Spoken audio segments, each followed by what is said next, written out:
Update 7. She's done this before. And worse arraignment was today. I sat in the back of the courtroom in the same outfit I wear to work. Scrubs, hoodie, sneakers. Sierra came in looking like a ghost of herself. Baggy jeans, no makeup, hair thrown into a knot that didn't even try to be cute. No sunglasses, no entourage, no phone in hand. She barely glanced in my direction. Mr. Beck sat beside me, quietly explaining what each part meant. Sierra's lawyer, a scrawny man with a checkered tie and a clipboard, read her plea out loud. Not guilty. My stomach dropped. It wasn't a surprise, not really. But still, after everything, after she showed up at my house sobbing, begging, saying she never meant to hurt Maddie, she still pled not guilty. We didn't speak. The judge set a preliminary hearing for next month. Then we were dismissed. But that wasn't the end. As I walked out of the courthouse, I saw her. Donna. My mother was sitting on a bench outside, holding a Tupperware container like she was waiting to drop off lunch for someone. She didn't look at me, just stared at the steps. I almost walked past her, but she turned just before I did and said, "She's still your sister." I stopped cold. I didn't yell. I didn't cry. I just said, "And Maddie's still your granddaughter." Where was that energy when she was crying herself to sleep in pain? Donna stood up, clutching the container like a security blanket. "You're letting hate win, Ellie. You think you're strong, but you're just hard. There's a difference." That broke me.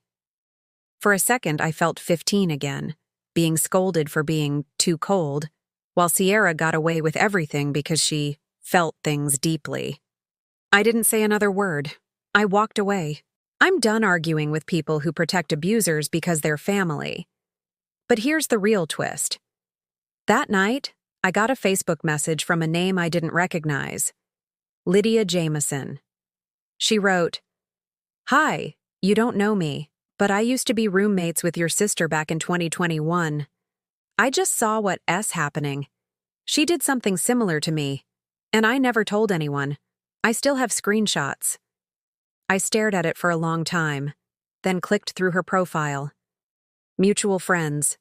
Photos with Sierra from years ago. It was real. I messaged back, asked what happened. Lydia said Sierra convinced her to co-sign on a personal loan, $10,000, after she got scammed out of an influencer deal and needed to recover. She promised to repay it within 2 months. She ghosted her within 3 weeks. Lydia ended up on the hook for the loan. Said she spent the next year paying it off with credit cards and side jobs. Never took it to court because she didn't want to deal with a social media war. But she kept the texts, screenshots, payment receipts. She offered to share them with my lawyer. I thanked her. She just replied, "I'm so sorry she did this to your daughter. If I'd spoken up sooner." And I told her, "This is you speaking up. It matters now." Maddie update. She's been quieter since hearing Sierra pled not guilty. I tried to keep it vague, but she overheard more than I realized. At bedtime, she asked, "If Aunt Sierra wins, does that mean I don't get better?" I told her no matter what, we are going to find a way to get her the care she needs. That it might take longer or look different than we hoped, but we will do it. She nodded, said, "I believe you." Then she hugged me tighter than she has in weeks. Legal side, I sent Lydia's messages to Mr. Beck. He says if we can bring in evidence of a pattern, it may influence sentencing, even if it's unrelated financially, especially if it shows she's used a similar scam before. He said, and I quote, "This girl's not an influencer. She's a predator with a ring light." Update 8. The fundraiser. Blew up, but so did everything else. I don't know how to start this without crying. The GoFundMe hit $40,000 overnight. I don't know what happened. One of Kira's friends posted about it on Twitter, I think, and then it got shared by someone with a blue check. I woke up to nearly 2,000 new notifications, hundreds of comments, messages from people across the country, all of them saying the same thing. "We believe you." We're rooting for Maddie. Your sister is trash and you're doing the right thing. I haven't felt real all day. We're fully funded. Maddie's surgery, the aftercare, the follow-up appointments, the mobility gear, the hotel I'll need to stay in while she recovers out of state. It is all covered now.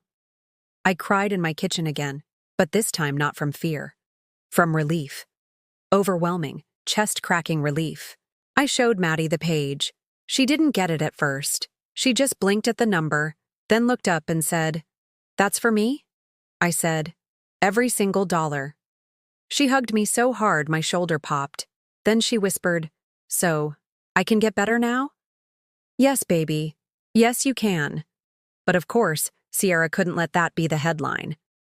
An hour after the fundraiser took off, she posted a new video. It's unhinged. No other word for it. She's in her apartment crying again, but this time the tears feel weirdly performative, like she's playing sad violin on her own pity parade. She starts off with, "I'm so tired of being painted as a villain. No one knows the full story. I never meant to hurt anyone." Then she says, "And I kid you not. My sister always resented that I got attention. She's using my name to get sympathy. This fundraiser, it's not about the surgery, it's about punishing me." She actually accused me of weaponizing motherhood for internet clout. The same woman who used my daughter's surgery money for a photo op in Mexico is now accusing me of chasing attention? People weren't having it this time. The comments were brutal, people calling out her history, her lies, her prior scams. Someone even linked the court case number from the local docket site. Within hours, the video had over 600 downvotes. She deleted it by lunch. But then the voicemail came.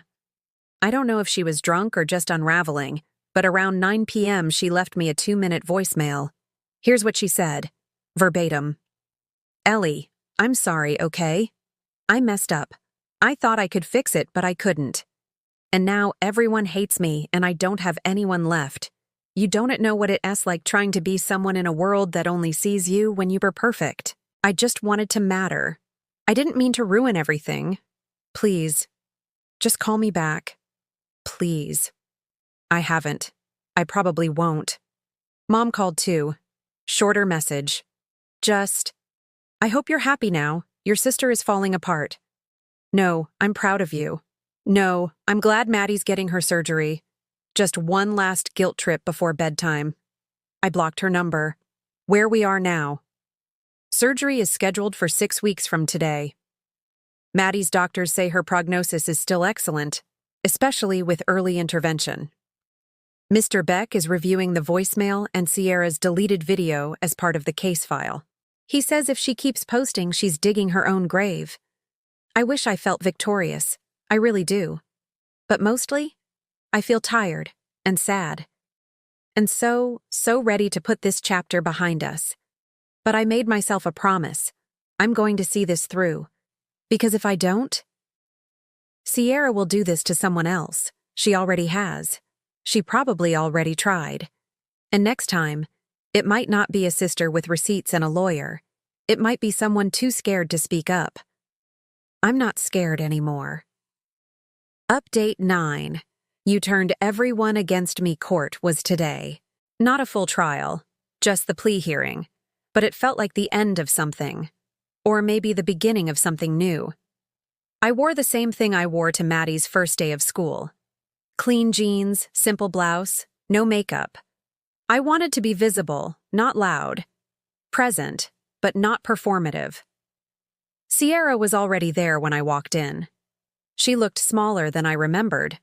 No flashy outfit, no lashes, just a beige cardigan, and that glazed-over look I've only ever seen on people waiting to be sentenced. When she saw me, she didn't flinch, she didn't wave, she just looked away.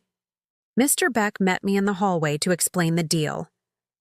Sierra's lawyer was offering a plea of guilty to theft by deception in exchange for a reduced sentence, no jail time, mandatory restitution in full, 3 years of probation, completion of a financial responsibility course.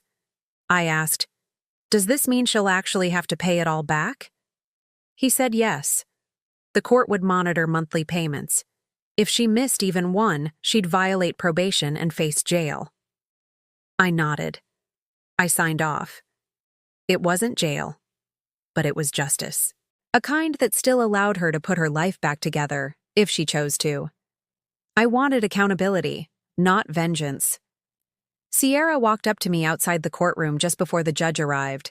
I didn't expect it. I honestly thought she'd avoid me entirely. But she stood close and whispered, "You turned everyone against me."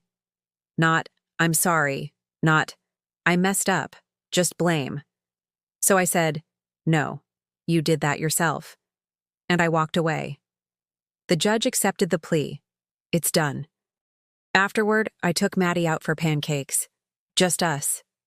We sat in the corner booth with whipped cream on everything. She made a little syrup smiley face on her plate and said, "Does this mean we can stop talking about Aunt Sierra now?" I laughed. Yes, it does. Then she asked if she could start dance classes again after surgery. And I said yes. Absolutely yes. One last thing. When we got home, there was a letter in the mailbox. No return address. Just my name.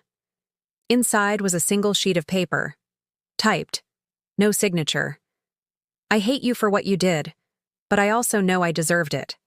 I hope one day you'll understand what it feels like to live in a world that only loves you when you were useful." I never wanted to be the villain. I just wanted to be someone. I didn't show it to Maddie. I tucked it in a drawer I'll probably never open again. Because here's the truth Sierra will never say out loud. Being someone isn't about followers or photo ops or pretending to be a victim. It's about showing up when it's hard. It's about protecting the people you love, even when it costs you everything. It's about not stealing from a child and blaming the world when you get caught. Maddie's surgery is next month. She's scared. I am too. But we're also hopeful.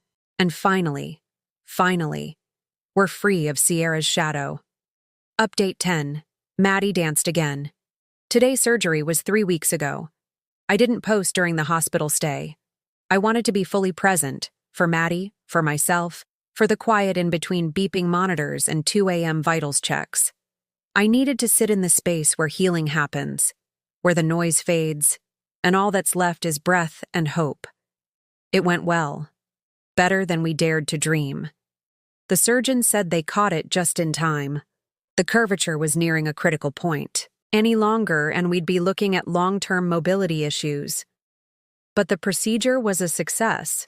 Her spine is straighter. Her recovery has been steady. Slow, yes, but steady.